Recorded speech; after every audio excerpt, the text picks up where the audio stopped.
pen and paper on display. I haters old news, money on the other line. So I'm not. Ladies and gentlemen, welcome back. I'm not gonna hold you. Episode 5, man. We are here as usual. I'm your host, Scott. You can follow me on Twitter and Instagram at BarberChairScott. You can follow HNB Media at HNB Media TV. You can follow them at HNB Media on Instagram. And you can follow the Barbers Chair Network on Twitter and Instagram at BarbersChairNet. And you can subscribe to the Barbers Chair Network Patreon at patreon.com/Barbers Chair Network. Of course, we got the $5 Summer Session Series. Package. You just want to hear me, Pav, Damien, and my brother Flows every week for Summer Sessions. Or if you want to get everything, including Cinema with the Guys, our WWE Top 25, and a whole bunch of other stuff, subscribe to the $10 Barbers Chair All Access Package. But we are here, man. We got a lot of stuff going on. A lot of stuff going on in the NFL. A lot of stuff going on with the MLB, USA Basketball. But before we start that off, man, I want to get into my weekly sound off, man. This week, I want to sound off on all the backlash that Simone Biles has been getting in the media and Twitter, social media. It's been a lot of people who have been calling her weak because she decided to, sit out of the Olympics because of personal or mental things she's going through. Man, I just think it's pretty. I think it's unfair to her. I think what we're seeing in this current world that we're living in, we're seeing like more of a spotlight on mental health and not just things that regular people go through, but more of a spotlight on what these athletes are going through. Man, it's a lot of stress-filled situation, especially for somebody like Simone Biles, who might be the GOAT at what she does. And, you see a lot of people coming out saying, if she had the mental fortitude, she would go out there and she would fight through it. She would go out there and compete anyway. And I think that's very, what's the word I'm looking for? That's very, risky to be talking about, man.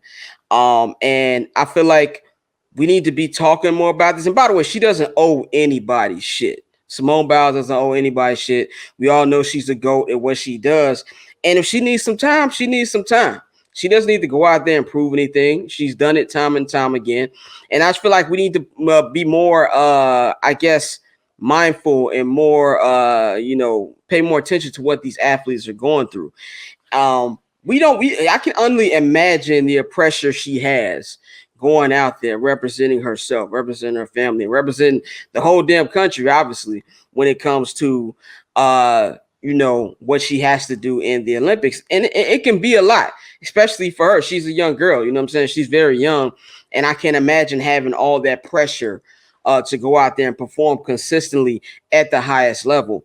And I just feel like it's very irresponsible to call out. And I've seen people who say, well, this is a soft era. What about Jordan? What about Kobe and guys like that? They would never fade under those pressures. By the way, we got to stop comparing people to guys who, weren't really, that's a different mindset. But it's also bullshit at the same time because Michael Jordan left the game in 1993 because of mental issues. Like, he needed a mental break. He was fatigued with everything going on, the weight of being the superstar, of being the guy who's carrying this league in that decade. And on top of all that, dealing with the murder of his father that happened right after he won his third championship. So we can't sit up there and say that he's never done that before, because he clearly did that before. You know what I'm saying? And I just feel like it's real unfair to her. And I want her to know, that do your thing. Whatever you got to do, how long you got to take to get yourself together. Fuck what everybody else is saying. Take care of you and take care of your mental. Because honestly, the most, physical issues, physical health is important, obviously. But your mental, your brain is probably the most important part of you. And if you're not all the right up there, or you're going through things, and we all go through things, we're all human. And none of us have the pressure that she has. That, I hope she takes all the time in the world to get herself together and get into a place where she, is happy and ready to compete again, man, and then she can go out there and do the things that she's best at, man. So my love and support goes to Simone Biles and everybody else who's telling her, that she doesn't, that she's not tough enough. Y'all can all kiss my ass, kiss her ass, kiss anybody ass, man, pretty much. And so let's move on, man. We've got the rundown. We got a lot of things going on. All training camps have reported. All camps have started as of Wednesday, July 28th. the Bears reporting. If you follow us, 79th and Hallis, my brother Flows, he is live from Hallis Hall, man. This is our first training camp that we've been covering. It's pretty dope. I want to shout out to supporters, because honestly, if it wasn't for you guys listening to our podcast this last 6 seasons, we wouldn't even fucking be here, man. And also, I want to give a big shout out to the homies Gene, the homies Terrence from the Bigs. We're also reporting on behalf of the Bigs too, man. So, pay attention to that. 79th and Hallis, 79th A&D Hallis on Twitter. Follow us, man. We're gonna be dropping weekly training camp update pods starting this weekend, man. So look out for that. But yeah, every camp has reported, but the big news, the big thing that everybody's been wondering is, will Aaron Rodgers report to camp?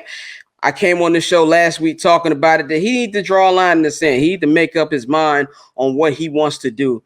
And he finally did that. There was a lot of conflicting reports over these last couple of days. Over the weekend, there was a lot of reports of, hey, he might retire. Vegas was anticipating, him retiring. And, Vegas knows a lot of stuff. So, as a Bears fan, I got pretty excited. I was like, okay, this might actually happen here. But it all comes out that he has reported to camp.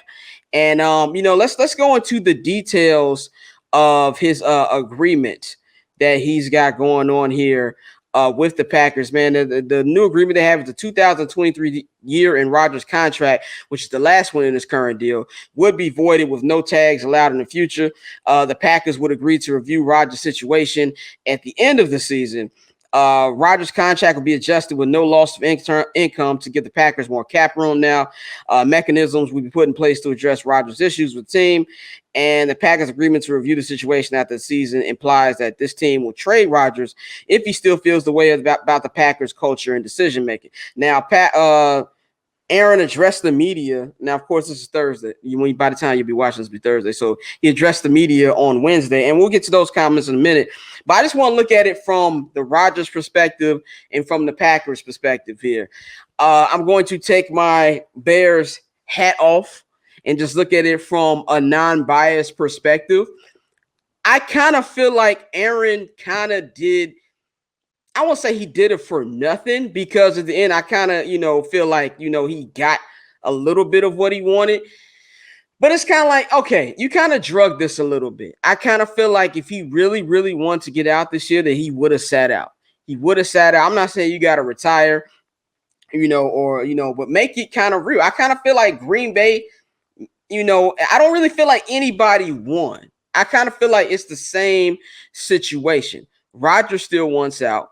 Green Bay is still moving like a fucking, bottom organization. And by the way, Packer fans like to act like they're in the high class of organizations when they're really fucking not.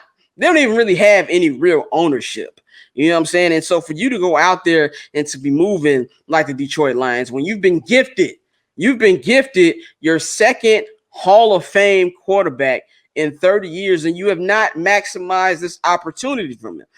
He's only been to one fucking Super Bowl in this whole time that he's been there. The whole 16 years he's been there, he's been to one Super Bowl, and that was 11 fucking years ago.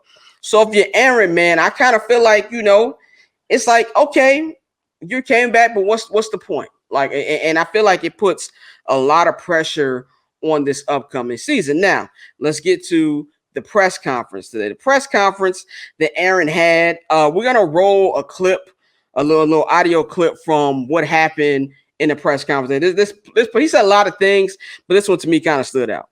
So I wanted to offer my services as a recruiter, and I think we can all understand, Green Bay isn't, a huge vacation destination. People are coming here to play with me, to play with our team, and knowing that they can win a championship here. And the fact that I haven't been used in those discussions was one I wanted to change moving forward. And I felt like based on my years, the way I can still play, that should be a natural part of the conversation. Now, I'm going to say that I'm on Aaron Rodgers' side when it comes to this. Now, he said a lot of other things about this in this press conference. He mentioned that it has not been stated to him that he can pick where he wants to go after this season, which I thought was pretty interesting. He also stated that he would like to come back to Green Bay. if the situation is right. Now, to me, this all falls on the Packers here. The Packers are fucking up in this particular situation. I've never seen a press conference where a quarterback just goes scorched earth in the press conference after he agreed to come back. And to me, this kind of just looks like a situation where he's just there so he doesn't get fined, in the words of Marshawn Lynch, and literally say he doesn't get fined because the NFL is making it damn near hard to sit out with these $40,000 a day fines. Now, granted, Aaron got the money, but even if you have the money that Aaron has, you can't be missing almost $100,000 in 2 practices. That'll hit any type of millionaire's pocket. So, but to me, if you're Green Bay, there's no reason why you're not succumbing to his demands. Like, it should have never got to this point. There's also a quote he said earlier where he had a problem with different receivers and different players on the team over the last couple years who didn't make who got cut from the roster or traded or let go, and he didn't have any type of saying in that situation. And I feel like that's a problem. And if you look at what he says here, he says, I feel like we have core players in our foundation in our locker room, high character guys. I'm talking about Charles Woodson, Jody Nelson, Julius Peppers, Clay Matthews, Randall Cobb, James Jones, John Kuhn, Brett Good, TJ Lane, Brian Balaga, Casey Hayward, and Micah Hyde.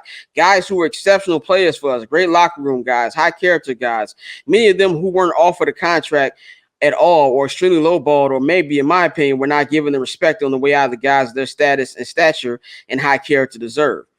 And so basically he's upset with every move they've pretty much done over the last decade. And he says he didn't really care about the Jordan Love thing. I call bullshit on that. I call complete bullshit. If he cares about, different players, he definitely cares about you drafting his fucking replacement in the first round without talking to him at all. There was no type of communication there. And I feel like if you're the Packers, Aaron is basically telling you, yeah, I'm here, but if y'all fuck this up, I could be gone. To me, the ball is in Green Bay's court, and it should be a no fucking brainer. Give the man what he fucking wants. Now, of course, they traded for Randall Cobb. Randall Cobb will be coming back to the Green Bay Packers. Now, he hasn't had really any good season since he left Green Bay. He's only 31 years old. We're going to find out this season if, if the game passed him by, if he's too old. Or maybe he just need to be back with his guy, the guy who made him the receiver that he was. Now, I will say, as a Bears fan, Aaron, there's two people in my entire sports life who have brought me the most pain. It's Aaron Rodgers and Randall Cobb. I get cold sweats in the middle of the night thinking about that route on 4th and 8. By the way, Chris fucking Conte, I still don't fuck with you. I still have problems with you. Extreme problems with you.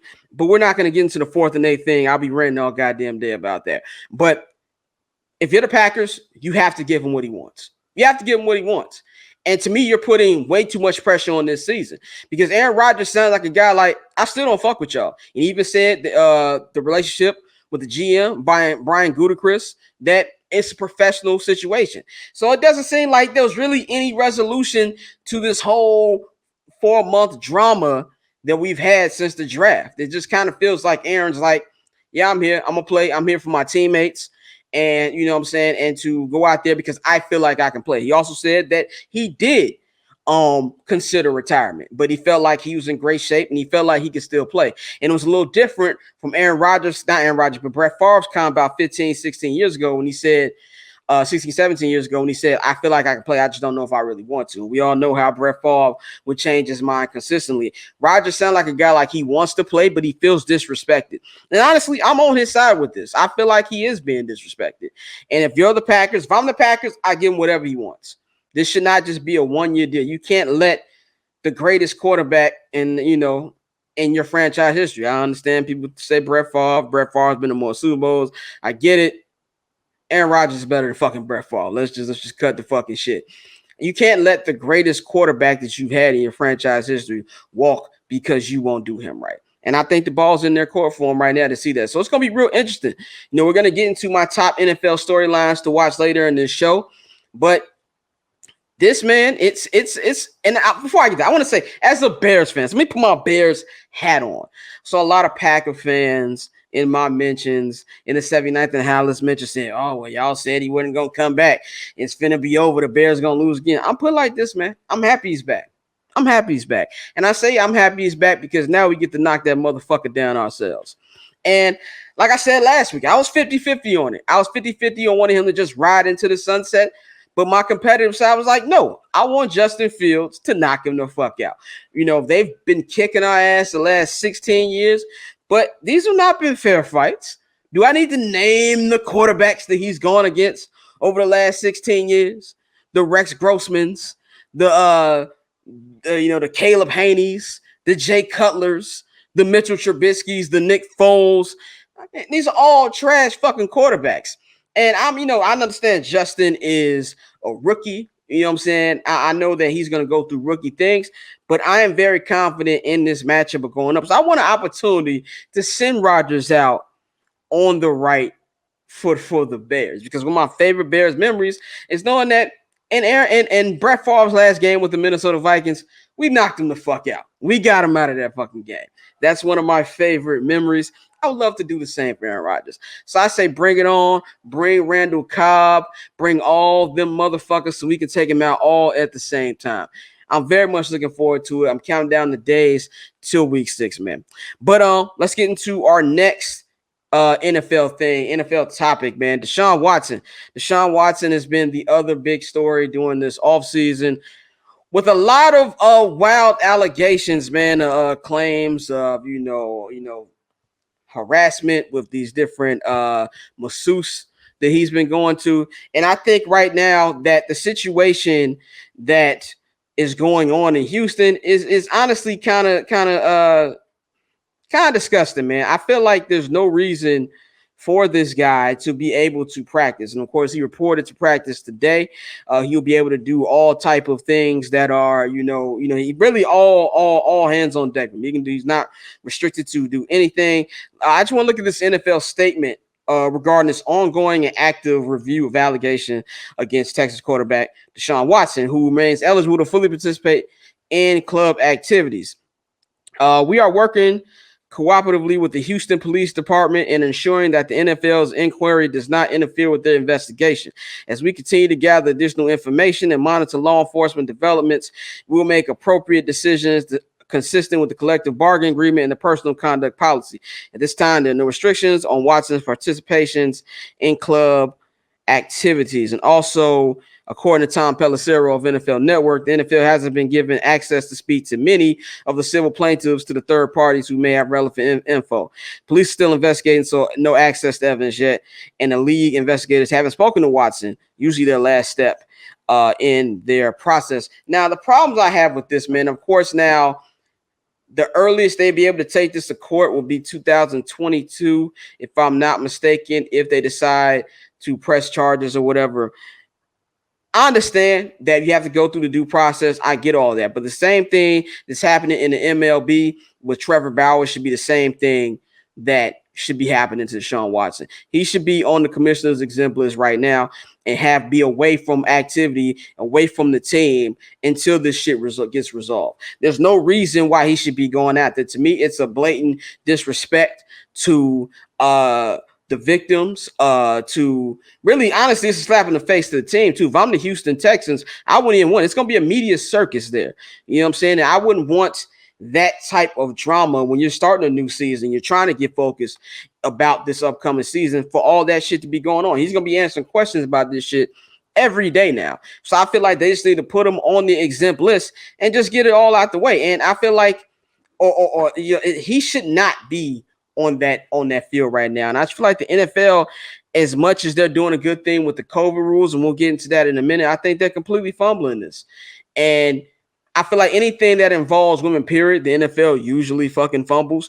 But I feel like they handled the Ray Rice situation and the fucking Ezekiel Elliott shit better than this. Like, I feel like they're just kind of ignoring this and just hoping it goes away. And I have a problem with that. And they really need to fix this mess before it becomes something that gets out of control. Now, just because the NFL doesn't do anything, it still remains to be seen if the Texans themselves are going to do enough. Maybe they'll tell him to take a break from the team. We're going to have you sit out for a little bit. until all this gets resolved. I just feel like it's just too much things that's up in the air right now, and they just want to act like nothing's going on. And I feel like that's irresponsible, and I feel like it's unfair to all the parties involved in this, man. So let's go on to the next topic, the NFL. The NFL having strict COVID rules coming up this upcoming season. Now, last year, there was a lot of problems. There was a lot of tests. A lot of players had to sit out. I think we had like 5 reschedulings going on now. This season will be none of that. Now, this will be the first 17-game season in NFL history. There will be 18 weeks. And the NFL is flat out coming out. Roger Goodell and the Player Association, by the way, the Player Association agreeing all this, it tells you just, how much, I guess, like they're not on the same page. But basically, there's zero tolerance for people who are not vaccinated. And they said they will not be rescheduling any games. If there's a mass breakthrough with these different teams, if there's a mass outbreak, they will not be using any weeks to reschedule these games. So, and not only that, the team that had the outbreak will forfeit the game, and both teams will forfeit their paychecks. And that's where it gets crazy, right? Because, and we've had a lot of, I feel like NFL players have been doing the who can be more stupid competition over the last couple of days since this rules came out. So, of course, starting with DeAndre Hopkins saying they're forcing us to do this. And I don't know if I really want to play the game of football anymore. First of all, cut the shit. You got 3 fucking baby mamas. I'm pretty sure you're going to fucking play. When it's time to pay that goddamn child support, you can't be missing out on checks, my brother. So that I call bullshit. You've got all these different other players. Of course, we know how Cole Beasley stands. He's been like the poster boy for the anti-vaxxers in the NFL. And I feel like it's going to be a lot of conversations in these locker rooms. And it's funny because you have all these players come out saying that, oh, we're being forced. You've been forced to do shit. They're giving you your own decisions to decide what you want to do, but there will be consequences for that. And not only with your money being fucked up, you're fucking with other players' money. And I feel like it's going to force these players to go out there and get vaccinated. We even had different players come out and say, oh, I took it. I don't want to take it, but, I feel like I'm being forced to do it. And I got to give kudos to the NFL on this one thing only. Now, even though the NFL is my favorite league, it's definitely the most controversial league, the most I don't give a fuck league. I think Roger Goodell is the best villain in sports. So to see them actually care about this situation was shocking, but I like it. And I think this is something that needs to be adopted by the Major League Baseball, by the NBA, by NHL. This is something I feel like will be good going forward. And then if we also take a look at some of the guidelines that will be going on with the training camp proceedings here, it says let's see, the NFL sent out, this is also from Tom Pelissero of NFL Network. NFL sent clubs updated training camp and preseason COVID protocols, including discipline for any player regardless of vaccination status who refuses to wear a tracking device. We fine $14,000, $650, or refuses to submit a required virus test will be fined $50,000. Protocols remain stiffest for unvaccinated players who must wear masks at all times while lifting in the weight room, at walkthroughs, at practice, including warm-ups and stretching, except when doing so will interfere with their ability to engage in athletic activity. The memo also clarified restrictions for unvaccinated players outside the facility, including bans on nightclubs, bars, sporting events, concerts, etc., all subject to a $14,650 fine for a first-time offense. Other protocol tweaks: unvaccinated and active players on the sideline must wear masks. Cardiac screening now only required in specific cases where player had moderate to severe symptoms. Entry testing cadence shortened from 5 days to 2 for unvaccinated players and tier half staff. And all these protocols were jointly agreed upon between the NFL and the NFLPA.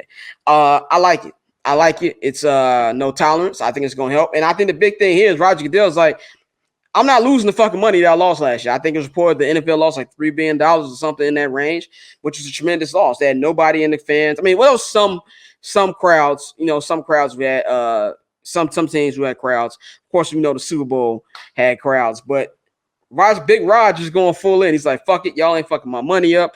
And I think one thing that these football players forget is the NFL don't give a shit. It's not about you. It's about the Shield.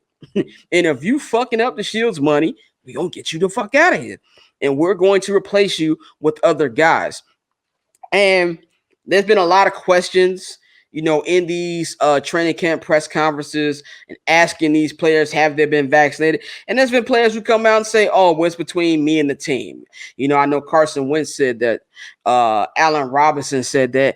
And I feel like it's kind of irresponsible because it's like, look, dog, this is important questioning to figure out where your team is at as far as the vaccinating protocol, because it can fuck you up in the long run. And I feel like, everybody acting like it's something that is just a personal thing. It's with the HIPAA violation.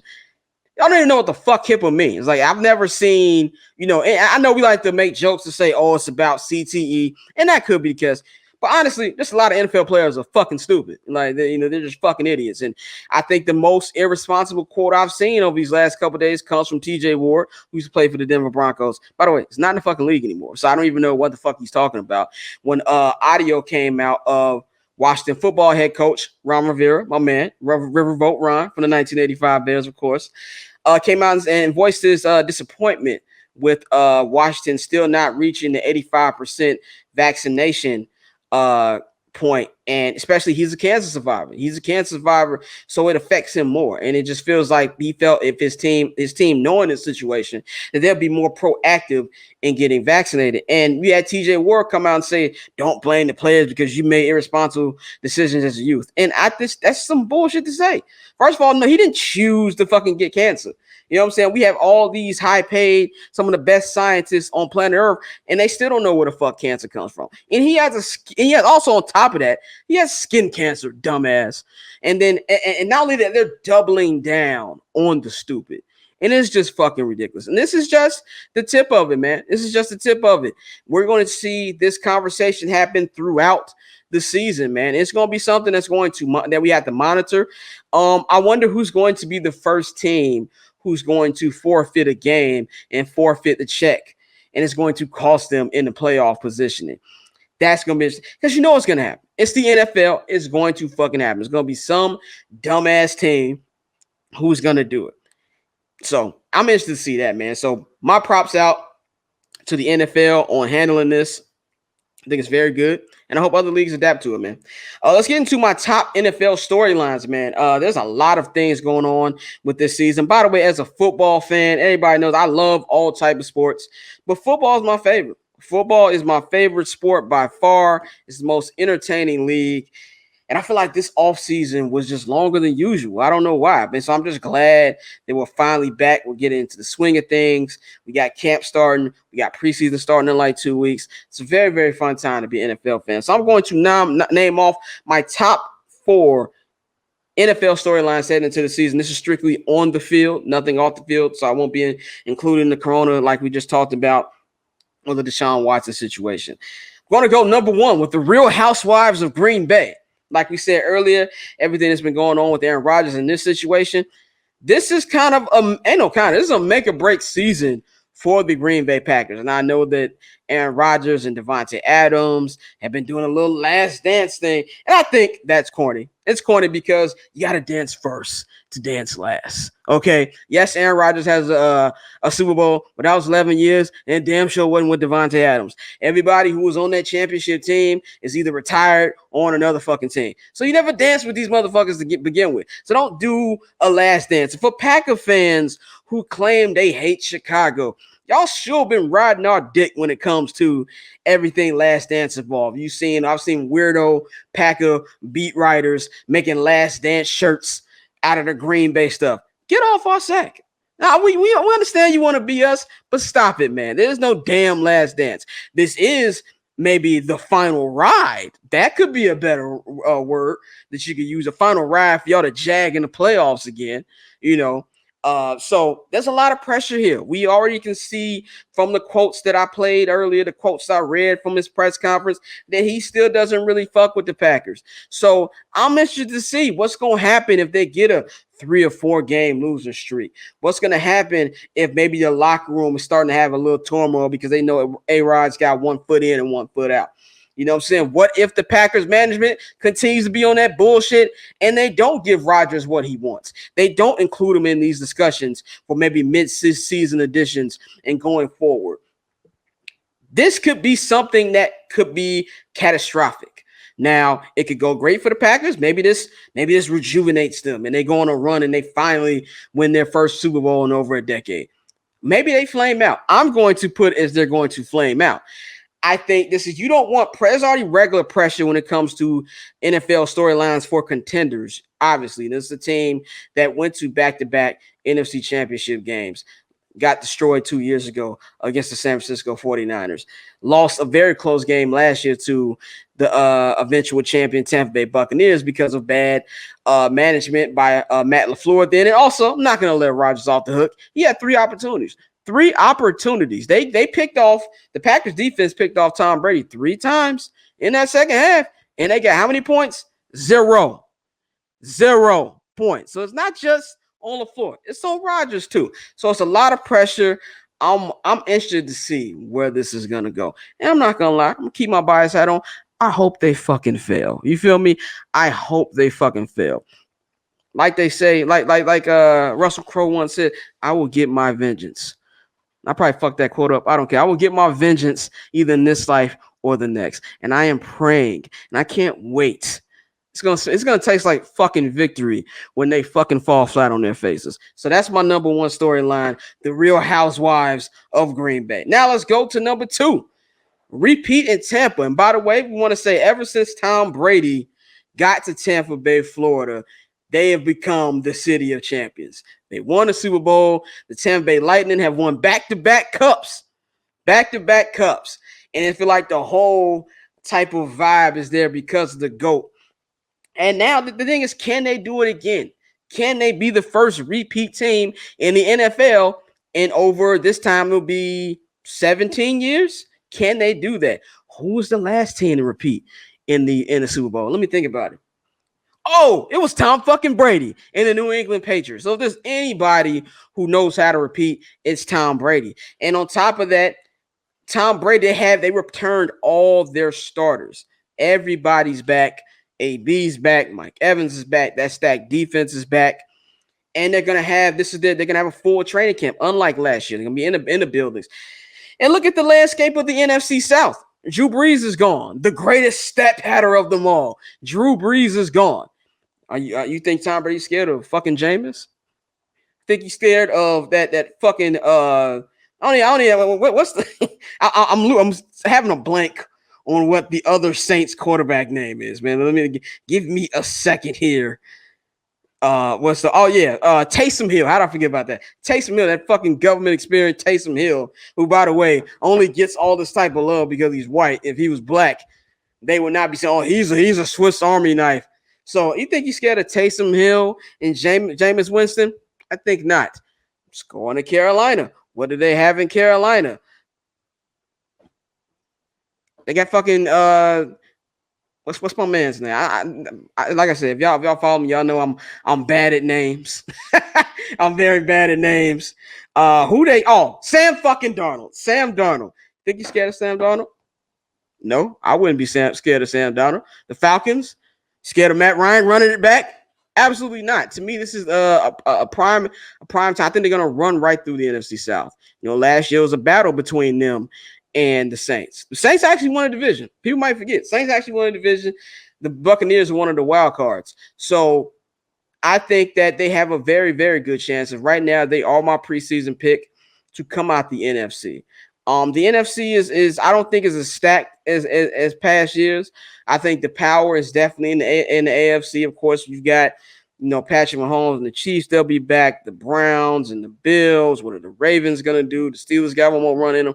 I think it's kind of a 2-man race right now between the Buccaneers and can Green Bay actually get there again. So I think that's something to watch. The number 2 thing, can they repeat? Will we have our first repeat in over 17 years? And Tom Brady sounds focused. I don't know about y'all, but I saw that interview he did with Dan Patrick, and he sounds like he's ready. And one thing about him and one thing about the greats, they make these narratives in their head. I'm going to do it again. I feel disrespected.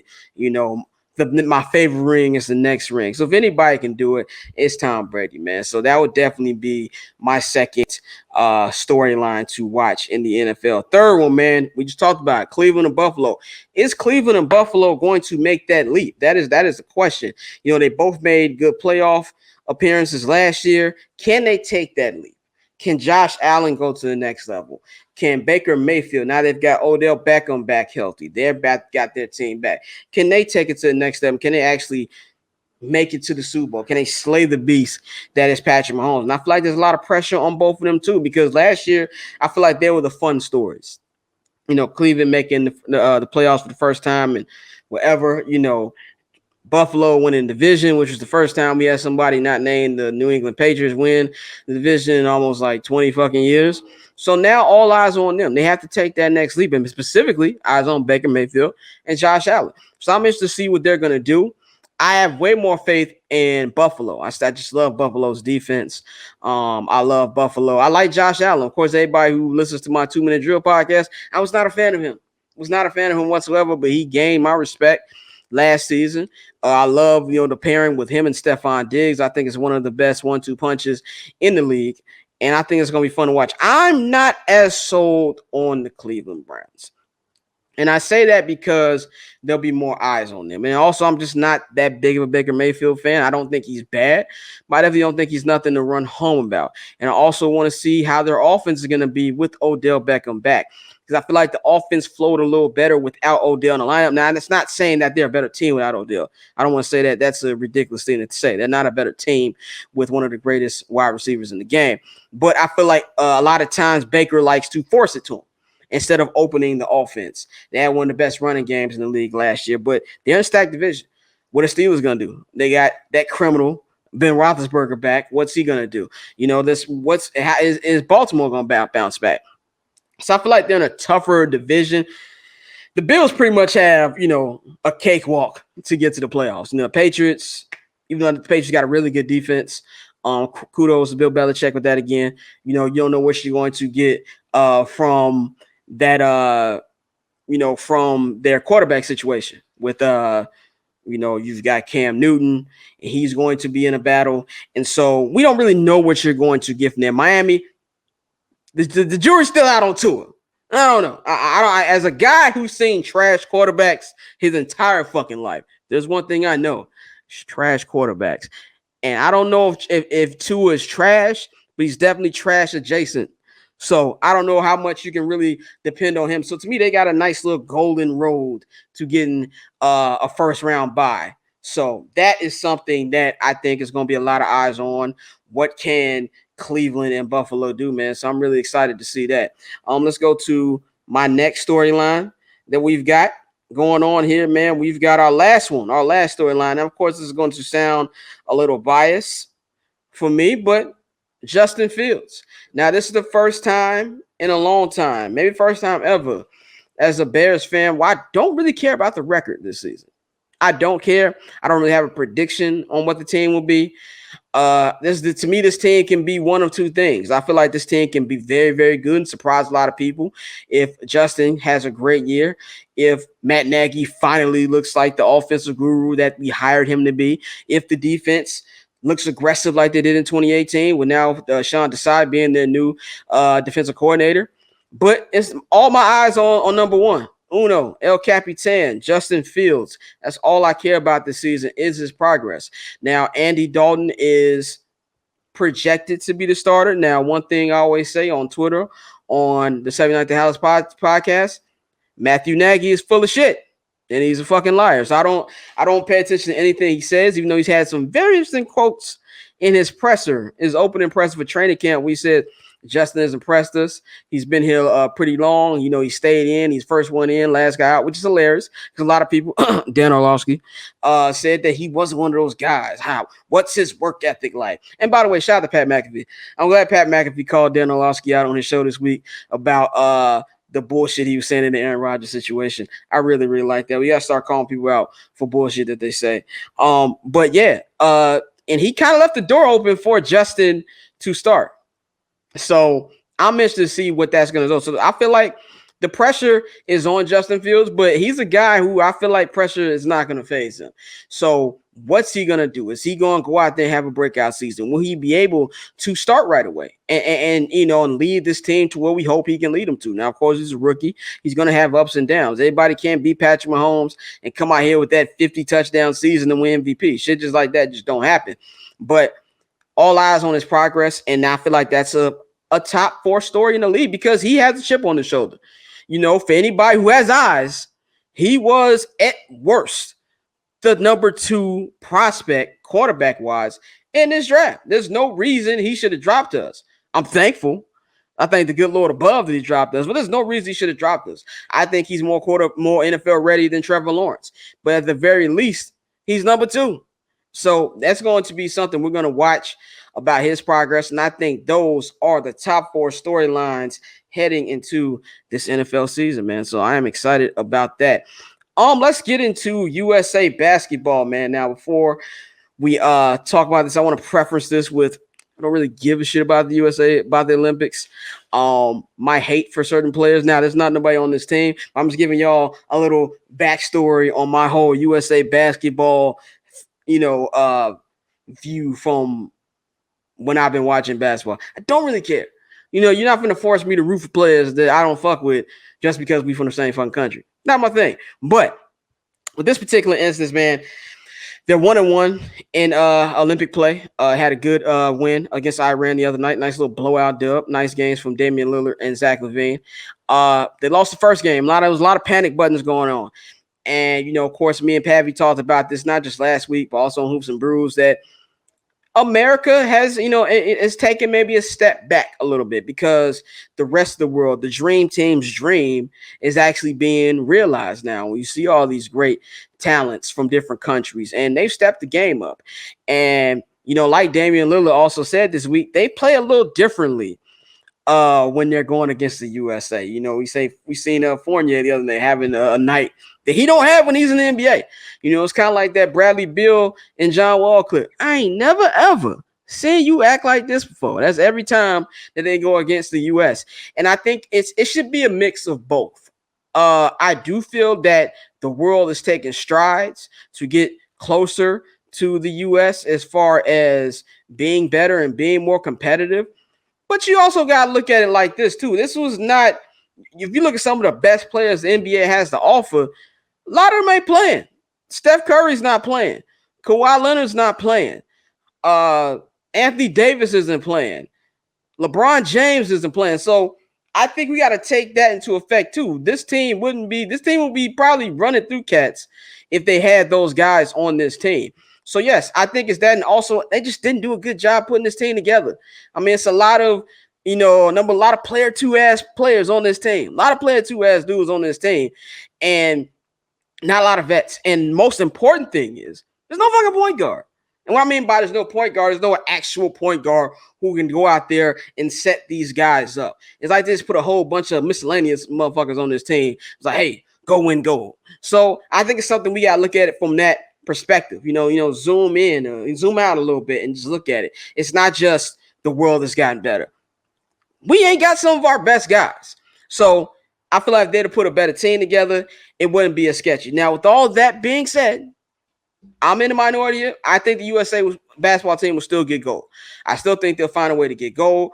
They are a deeper team than they were when they were doing the exhibition games. Of course, they've got the new NBA champions of Chris Middleton and Drew Holiday. Drew Holiday had a big game the other night.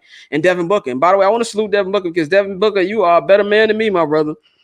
Look, if I'd have got my ass kicked in the finals, last thing I'd have been doing is get on a plane with the motherfuckers I just lost to 48 hours later. I'd have been, my throat is itching. I got corona.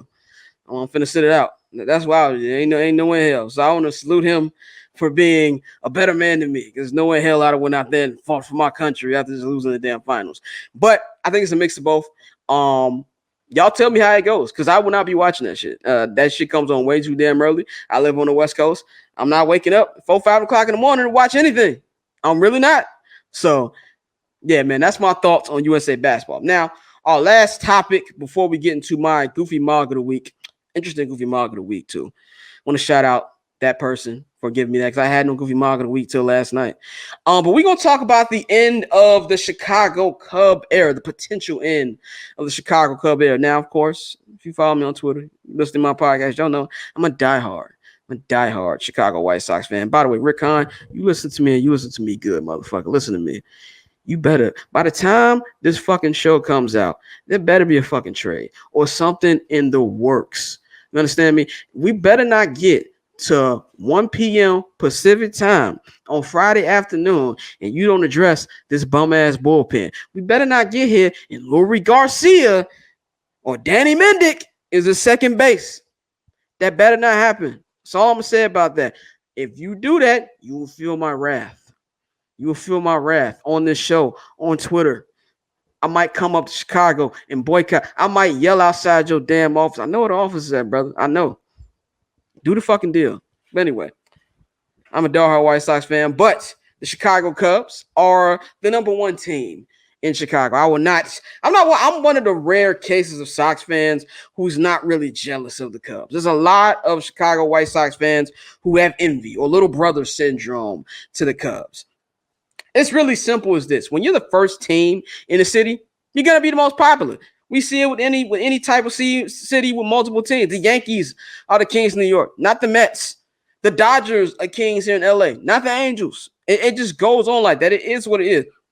I don't give a shit about what the Cubs do. My beef is with the Cub fans. That's who my beef is. The actual team has never done anything to me. And we're coming out of an era of the greatest era in Chicago Cubs baseball history. This is a team that was nothing before the god Theo Epstein got there in 2010, 2011 and built that roster from the ground up, trading for a first baseman that nobody fucking heard of in the San Diego Padres organization, which was Anthony Rizzo, drafting the number one draft pick, Chris Bryant. You know what I'm saying? Getting guys who nobody, guys like Javi Baez, Addison Russell, even though he's a piece of shit, and I'm glad he's out the fucking league. Fuck Addison Russell.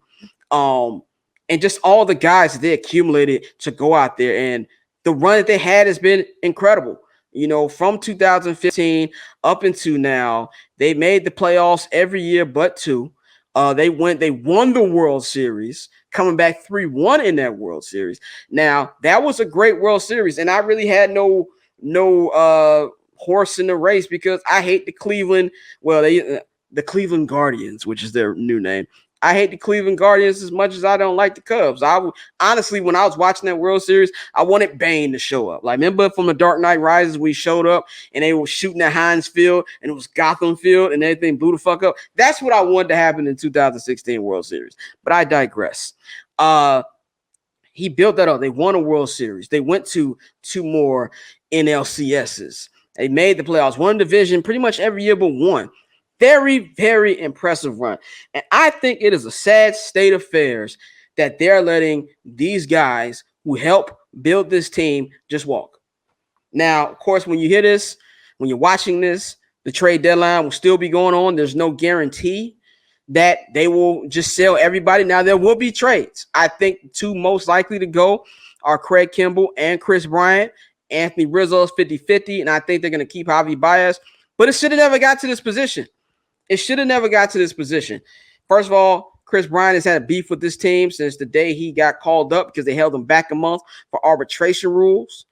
And he had a big issue with that. And, of course, he's the Scott Boras guy. Everybody knows Scott Boras don't play with teams that fuck with his clients. And that was mistake number 1. They should have set the standard, kind of like what the White Sox do now, where they give big deals to their prospects so they don't have to stay in the minors too long.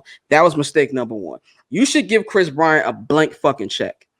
Now, I just want to say Cub fans don't deserve Chris Bryant. I know all y'all kissing his ass right now because it looked like he might be gone. But if I had a dollar for every argument I've had with a Cub fan who act like, trade Chris Bryant for the last 3 seasons, he's always getting hurt. Well, there's a reason he gets hurt because he's playing like 6 positions. So it should have never got to. Should have gave him a blank check. You know what I'm saying? Anthony Rizzo is the modern day Mr. Cub.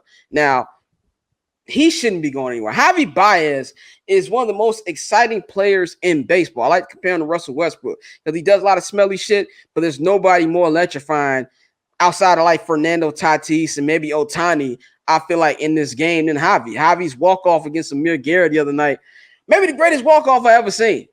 And it's a shame that they're letting this core just walk. And it's the end, whether it's at the deadline, whether it's at the end of the season, they offer them a qualifying offer, and we know they're going to turn it down just to get a couple assets back. It's pathetic. It's pathetic. The Cubs are the last organization on planet Earth to be calling broke. Y'all got money out the ass. Wrigley Field is packed every day. Y'all one of the most popular franchises in sports. This should be a no fucking brainer. And do I feel bad for Cubs fans? Absolutely not. Absolutely not. Most of them are dicks. So I'm not feeling bad for Cubs fans, but I do think as far as being a fan of sports, it's a slap in the face, man. It's a slap in the face, and I feel like it's a real shame. They're just letting this shit. They're letting this shit in. I'm not saying that you shouldn't retool the team, and that they've had a problem hitting for like 4 seasons now. So I'm not saying keep the status quo, but definitely keep your best players when you have the money to pay them. And I just think it's a shame, man. And it's not a shame on Jed Hoyer because, Jed Hoyer just took over as GM this year.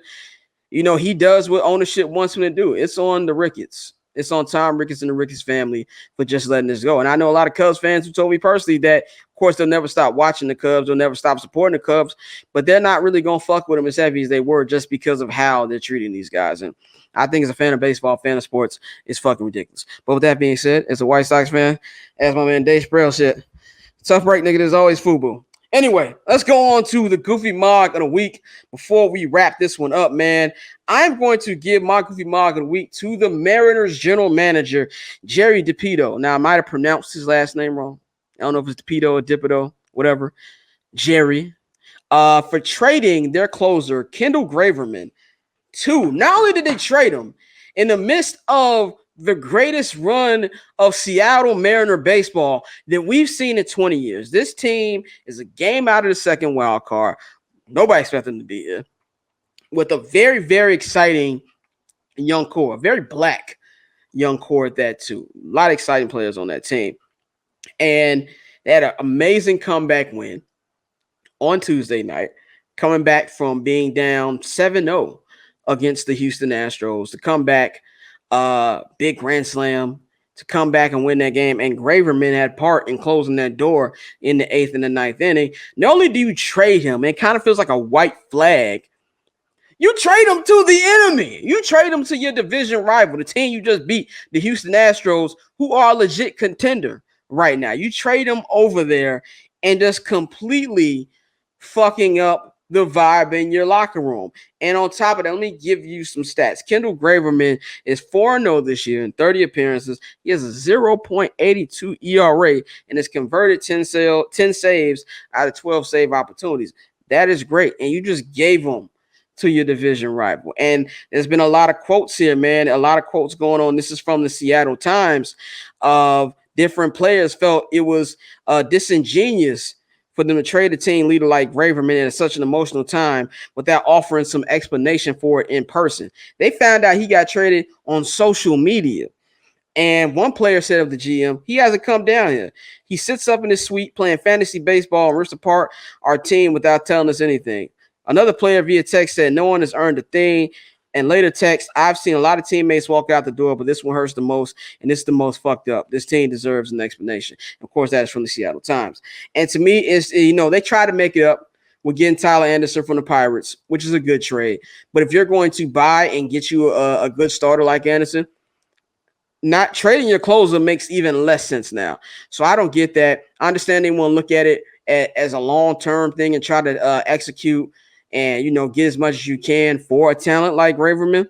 But when you got this good mojo going on, you got a team that had everything going right, and you change them around that quickly, you're waving a white flag, and you're telling the players, we don't give a fuck. And I think that's a very wrong message to be sending out to that team. And I'm interested to see how it's going to play in the second half. They're only a game out. They're going to be in a race with Oakland. Now, Oakland beefed up their team. They got Starlin Marte from the Miami Marlins.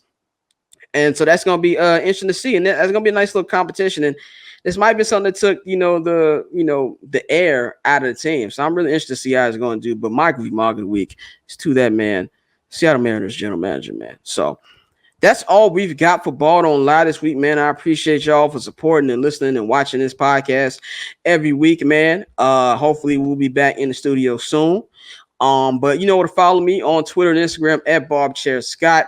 You can follow HNB Media, HNB Media TV on Twitter. On Instagram, it's HNB Media. You can follow the brand, the Barber's Chair Network at Barber's Chair Net on Twitter and Instagram, and subscribe to our Patreon, patreon.com/Barber's Chair Network. Man, y'all enjoy the NBA draft tonight. I don't really have that much to say about that besides Detroit.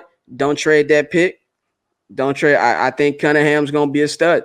And if you're Detroit, you need a superstar. You need a superstar. And if all the reports come out and check out, he will be a superstar. And there's a reason why OKC wants to give up such a big haul for them, man. So don't fall for the okie doke. Even though as a team of my division, wouldn't care if you did. That would help us a lot. But don't fall for the okie doke, man. Get that Cade Cunningham. So watch the NBA draft. Have fun. Enjoy these pennant races heating up, man. I will be back next week. We out.